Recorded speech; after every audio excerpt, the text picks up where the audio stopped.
It's always been one of my biggest fears as a parent to get a sudden phone call from my kid in the middle of the night, the type that causes you to lurch awake in a panic when you see their name illuminate on the phone screen. And last week I experienced that for the first time. It was by far one of the most horrifying nights of my life. It's obviously no secret that kids like to party in high school. I did it plenty myself, and I'm sure I gave my parents a lot of sleepless nights when I was growing up, and now I guess it's my kid's turn to return the favor. My son just started his junior year of high school, and there have been a few incidents in regards to him being at parties, coming home drunk or stoned, and getting a few tickets from the police. He's a good kid though, and has thankfully never been in serious trouble, and hopefully things will remain that way. I've been stern with him, but I also understand that this is pretty normal behavior for teenagers. My daughter is a freshman in high school this year, and up until now has remained relatively clean in terms of the usual high schooler antics. My wife and I of course don't condone underage drinking or partying, but we know it's likely going to happen regardless of what we say. We both agreed long ago that we would always do our best to educate our kids on the dangers and try our best to influence them away from that lifestyle. I've had numerous talks with both my son and daughter about this and made sure to reiterate that I don't want them partying, but I'm not able to control their entire lives either. My request that I have repeated ad nauseum to them is that if ever they are in danger or in an unsure situation to please call me. I don't care what time it is or where they are, I will go pick them up, no questions asked, and no grudges held. Better that than them getting into the car with some underage drunk driver or something, because we've all heard the horror stories of people's lives being forever changed by one stupid decision. My son has never once taken me up on that offer, and I hope that means he's been responsible. Until last week my daughter hadn't either, but I'm glad she did, even though it ended up being one of the most terrifying nights of our lives. My phone began to blare loudly on my side table, stirring me from a deep sleep. With a stark sudden nervousness, I leaned over and silenced the annoying tone. Glimpsing with the pirate eye stare at my bright phone. The name Amelia illuminated brightly on my screen, and immediately my heart sank. It was just past 2 a.m., and everyone knows nothing good ever happens that late at night. Hello, Dad. Hey, I'm sorry to call so late. No, it's fine honey, what's up? Are you okay? Yeah, I'm fine. We were driving home, and my friend's car broke down. Is there any way you could come pick us up?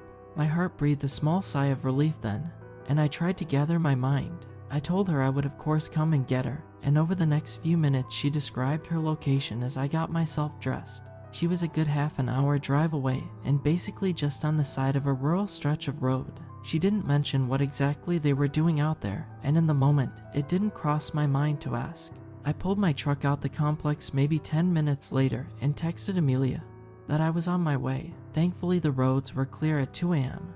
and I was well on my way to her in no time, making much better time the drive would have normally taken me. Only then did I start to realize they probably could have just called roadside assistance and requested service. Would have saved me a long drive on a work night, but after all, I'd always told Amelia to call me if she needed help, and I'm glad she did. After entering the highway, I felt my phone begin to buzz in my pocket. I pulled it out, and once again saw an incoming call from Amelia. Dad, are you almost here? She spoke suddenly as I answered, a distinct nervousness obvious in her voice. Yeah, about 10 minutes out. Is everything okay? She paused on the other end of the line. I heard one of her friends say something in the background, but I couldn't decipher what it was. Dad, there's somebody out here. There he is, down by that post. Another girl spoke from the other end. What do you mean? Is someone threatening you? I heard them whisper on the other end of the line, as I feverishly anticipated a response. Dad, something's wrong. The line then abruptly cut out. I glanced out my phone to see that the call had failed. After trying and failing several times to call her back, I eventually gave up due to lack of service. My heart was throbbing in my chest, and an increased desperation caused me to stomp down harder on the gas pedal. A few minutes later, and my phone began to buzz in the center console once again, and once again it was Amelia. Hello, Amelia, are you there? Dad, something's wrong. I'm almost there, Amelia, hold on. Are you safe? What's going on? There was no response from the other end of the line. Sometimes when I have bad reception, people can call me and speak, but they can't hear me respond. I figured that's what was happening until she spoke again. "Dad, something's wrong." I felt a wave of chills roll down my spine as I heard it. Something about the situation really had me unnerved then. The way Amelia spoke, it was like the same every single time, almost like it was a recording.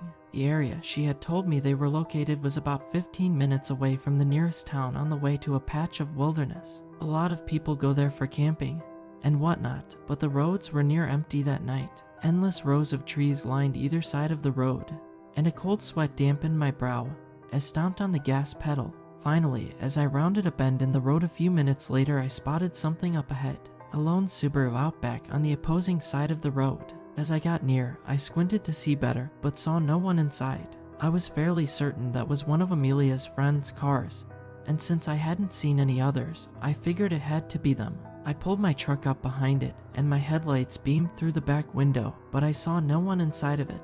"Amelia," I called out from my window, but got no response. I killed my engine then, grabbing my Glock 19 from under the seat and stashing it in the back of my pants. The chilly air gnawed against my skin as I stepped out into the road. An eerie silence subsumed me as I glanced around the environment. The back left tire on the Outback was completely flat, and I figured that's why Amelia had called. I hoped that's all it was, but the fact she wasn't there distressed me greatly. "Amelia," I called out, hearing my own voice slash through the dense, silent night. I checked my phone again, but found it was displaying the searching message in place of the bars. The inside of the car was empty when I looked through it, and I shuddered to imagine what could have possibly possessed them to leave their car. None of the possible answers, I concluded, were good. I called out to her a few more times as I searched around the area, but never got a response. On the side of the road, I noticed something laying in the wild grass. As I got closer, I realized it was a purse with a bunch of items spilled out of it. I didn't think it as one of Amelia's, but it was obviously not a good sign. "Amelia," I screamed the name at the top of my lungs, but again there was no response. Something was very wrong about the situation. It felt like I was being watched, but that could have just been my growing apprehension. The discarded purse clearly indicated that whoever it belonged to probably went out into the woods. I knew what I had to do, but the fear that overcame me when I considered going into those woods was among the strongest I've ever felt. Every self-preservation in me was screaming for me to not go into those woods, but my little girl was out there, and fleeing was not an option. I made my way to the tree line and entered the woods. The only light I had on me was my phone's flashlight, and it wasn't much. It was at least better than making calls though, and surely better than nothing. Each step I took seemed to crash like thunder when contrasted with the eerily silent night, each dried leaf like a glass vase shattering on impact, and I did my best to move as quietly and efficiently as possible. The Glock remained in my right hand at all times, and my head on a shivering swivel as I persevered onward. In the distance, I started to hear the sounds of trickling water. There was nothing really indicative of anyone having been in there, so I decided to just go towards it. I thought maybe one of them was bleeding, and went to the water to wash off a cut or something, even though that'd be a terrible idea. By that point, I was just internally scrambling for answers, or any sort of clue I could find. A minute later, and I stumbled into a small clearing, and found the brook I'd heard earlier. The small stream extended in a wavering path both directions, with thick foliage covering much of the bank.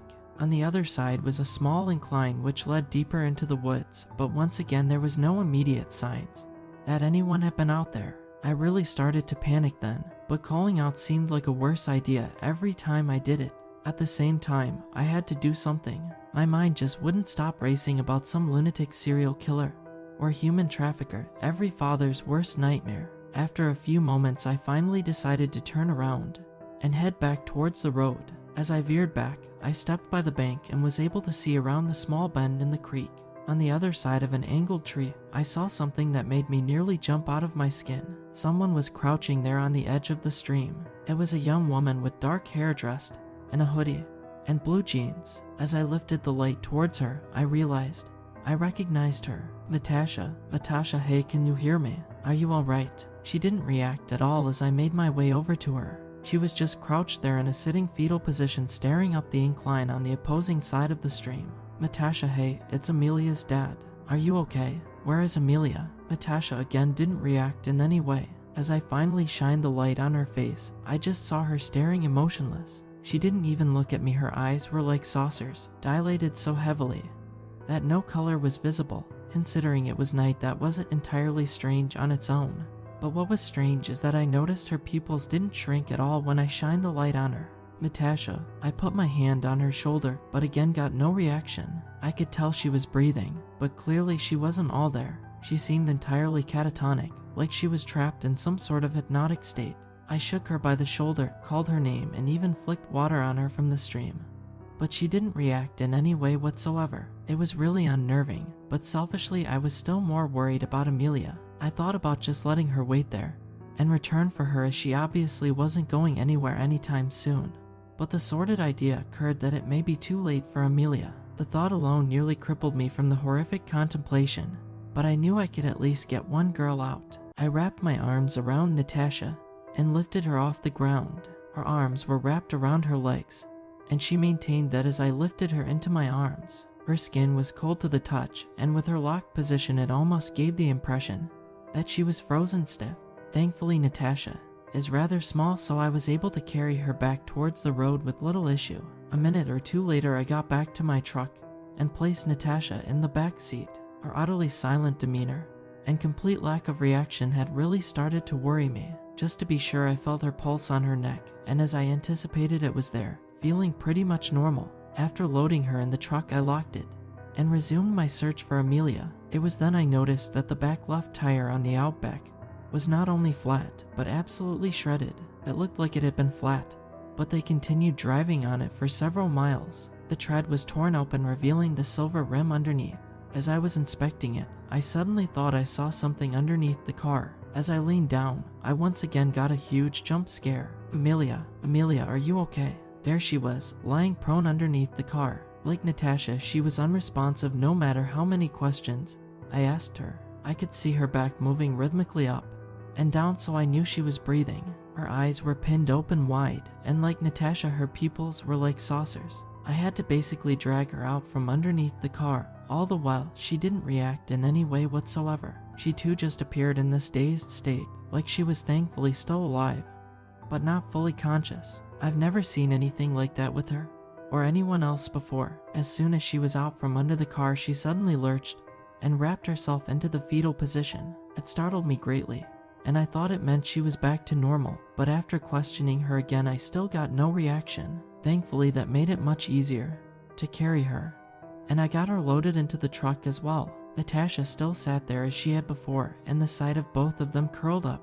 and unresponsive like that really chilled my veins. As I rounded the back of my truck, I then came upon an incredibly worrying discovery. The back left tire on my truck was suddenly flat as well. A few dozen curse words slipped liberally from my lips as I debated my options. Unfortunately, the jack was underneath the back seat where Amelia and Natasha were. I spun back, eyeing the opposing side of the road and the foreboding and unwavering tree line. Someone was messing with me, and I prayed that's all they were doing. Considering the state of both Amelia and Natasha, however, that didn't seem very likely. As I began retrieving the jack and lowering tool ROM underneath the seat, something suddenly caused me to freeze dead in my tracks. I don't know how to explain it, but every single hair on the back of my neck stood up at once, and a wave of chills rolled down my spine. My knees shook and heart thundered in my chest. It was like some forlorn sixth sense buried deep within me suddenly sensed danger, but danger isn't even a strong enough word for it. It was this utterly hopeless, paralyzing sense of impending doom with corporeal manifestations, like some ominous presence, was enough to rattle me to my very core, and it was so unfathomably consuming that even the fight or flight response ceased being an option. I was just entirely stricken by terror, like some primal instinct deep within me had suddenly woke up and set off all the alarm bells at once. I'd been anxious the whole time I'd been there, considering the circumstance, but it was nothing compared to that horrendous sense of crippling fear. I glanced frantically around the vicinity, but nothing appeared immediately wrong. Nothing I could see, that is. I really wish I had the words to properly convey the feeling, but at the same time I don't, because I truly hope no one ever has to experience that feeling. "Dad," Amelia's voice suddenly called out, but it wasn't Amelia who had spoken it. It came from the opposing side of the road. My heart sunk like a lead weight in my chest as I spun back to face the arboreal blockade. I saw nothing, I heard nothing aside from that familiar voice and uncanny tone. "Dad, something's wrong." I didn't think my heart could sink any lower, but as those words pierced the obsidian night, I was proven wrong yet again. It was Amelia's voice again, and it was spoken the exact same way I'd last heard it on the phone. Dad, something's wrong. Dad, something's wrong. Dad, something's wrong. The voice seemed to distort the more it repeated. My legs finally resumed function beneath me, and I had seen enough. I just got back into the truck, with my hands trembling so bad that I struggled to hit the push start. Finally, I did, and the truck fired back to life. Outside, I heard the voice repeating, but it seemed to change location every time it did. The first few were off the left of us on the opposing side of the road, but then it came from behind me, then up ahead with only a few seconds interval between each repetition. Branches then snapped over to my left, and something emerged from the woods. Suddenly I felt woozy, lightheaded, and like I was about to pass out. My vision swam around me, and it suddenly felt like I'd just shotgunned a handle of Jack Daniels. It wasn't like the feeling of being drunk though, it was something far more terrifying than that. Like my very sentience was being drained from my body. The thing emerged fully from the woods, looming like a shadow on the peripheries of my mind. I can't even begin to describe it, not only because of my extremely blurred state of mind, but because it just feels wrong to do so. The more I stared at it and acknowledged its existence, the worse it got. It's like my feeble human mind wasn't fully capable of comprehending the things my eyes were beholding. I saw other things in the woods, or at least I think I did. So much of this feels like a dream now it's crazy to even transcribe it. It's like I don't know whether I can even trust my own account of the events anymore. Something was out there though, something truly horrible. I could feel the claws of utter madness scraping against the last frayed remnants of my mind. Its mere presence alone was threatening to tear me from reality and send me spiraling into a dazed delirium the likes of which I would never recover from. Somehow, I managed to move the shifter into drive, and with no regard for the flat tire, I slammed my foot down onto the gas pedal. It felt like driving with a fish bowl on my head while being upside down. My reactions and muscle memory were just disoriented beyond belief. I have no doubt I was swerving all over the road worse than Lindsay Lohan after a birthday party, but thankfully there was no one else around. The tire flapped relentlessly, creating an irritating cacophony, and causing my truck to handle terribly, which of course only added to the aforementioned difficulties. By some miracle of fate, I managed to keep the truck on the road for a long enough time. The delirious sensations seemed to lessen the further away I got. After several minutes of driving, I felt mostly back to my normal state of mind. The sigh of relief I breathed then was probably the largest and most cathartic of my life. A few minutes later, and I pulled my shrieking truck into the hospital parking lot. By that point, the tire was almost entirely disintegrated off the rim, and I probably ruined my differential. But none of that mattered to me. I ran inside the hospital and got some of the staff at the front counter, telling them I had 2 girls with me that needed help. The staff followed me out, and I picked up the still unresponsive Amelia from the back seat.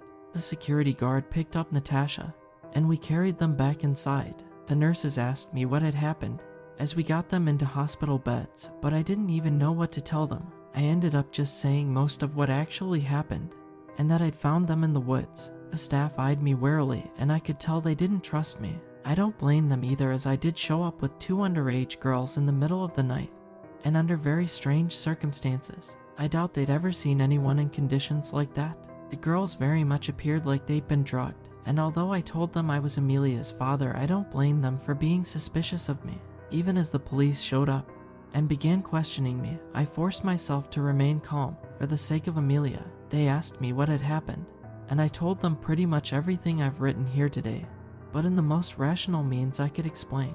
I told them I thought someone had abducted and drugged them, but I didn't see who it was. No way they'd ever believe the more worrying details of the experience though. The cops kept me there in the lobby, not arresting me but not allowing me to go be with Amelia either. Eventually, I called my wife, and she arrived at the hospital a little while later. I then had to explain everything a 3rd time to her, and she was able to substantiate my claims. The cops eventually radioed into their dispatch and requested officers to go and investigate the scene where I'd found Amelia and Natasha. My wife knew something was up with me. She knew I was rattled by the experience. She tried getting me to tell her more when we were alone, but I told her I'd tell her everything later. One of the nurses came out a little while later and informed us that both girls had been sedated and were now sleeping peacefully. I asked if they had found anything wrong with them, but they said everything was normal as far as they could tell. My wife went back to see them, but the cops didn't want me going considering their suspicions. It was annoying, but I'm trying my best to be charitable to their point of view here. I'd much rather cops that took young girls being brought in under mysterious circumstances seriously, even if it meant suspecting me. That's a far better option than them shrugging it off and not much caring about it. I was exhausted by then and ended up falling asleep on the lobby's couch not long after. I had some pretty severe nightmares then, but I can't consciously remember the details of them now. My wife shook me awake some time later. As I opened my eyes, I saw the sun had risen and the lobby had many other people coming and going. Finally, I was permitted to go and see Amelia, and thankfully she seemed fully conscious and back to her normal self. The same was true for Natasha, whose parents had also showed up to see her. Thankfully, both girls were cleared to return home a few hours later with a full bill of health. In the following days, more details would be added about the case, but unfortunately most of them have just made all of this more difficult to understand. Amelia and Natasha both tested negative for common drugs like roofies used to incapacitate victims. They drug tested me as well, but as expected it also came back negative. There's always the possibility that they and even possibly I was drugged with a more exotic substance that is not normally tested for, but up until now there's no real evidence of that. On the following morning, the cops went and checked out the area where I found the girls. Natasha's car was still there in virtually the same state I'd found it in. They searched the surrounding woods, but weren't able to find much of relevance. As of now, I've been cleared of any wrongdoing in the case, but that doesn't mean things have been resolved. The cops questioned me extensively about the night, and I tried to help them in every way I could. I even told them that I thought I'd seen someone approaching my truck as I fled, but stopped short of implying anything beyond that. If you've read all of this, then you may be of the same assumption that I am, and came to a similar, but far more unbelievable conclusion. There was something unnatural about that night, and although I hesitate to use the word paranormal, I'm really struggling to find a better word for it. Amelia has no memory of what happened to her. She said that last thing she remembers was Natasha pulling the car over after they got a flat tire. She doesn't remember crawling under the car or me carrying her to the truck. Next thing she said she actively remembers was waking up in the hospital, and Natasha's account was pretty much the same. I've had some horrific nightmares these last couple days. Nothing in particular that I can recall, just distorted visions of horrific creatures and people along with violence and suffering that causes me to lurch awake in a cold sweat. Amelia has had them too, and I suspect, though I'm not certain, that Natasha has had the same. I'll be honest, some of the things Amelia has told me lately really has me worried. She said she's seen things that she knows aren't there, and heard voices she knows don't exist. Based on the things she's mentioned, I'm starting to get worried that she may be schizophrenic. She's never had these issues before that night, and I really hope it isn't the case. I don't have a good explanation for what happened that night, and all the research I've done hasn't helped much. As of now, I'm hoping I can just write this event off and move on with my life, but I have a horrible feeling that it won't be so easy. If anyone has any theories about what the hell happened that night, please share them. I am open to any and all potential explanations. One thing I do know is that whatever it was I saw that night is still out there, and that thought terrifies me more than anything else.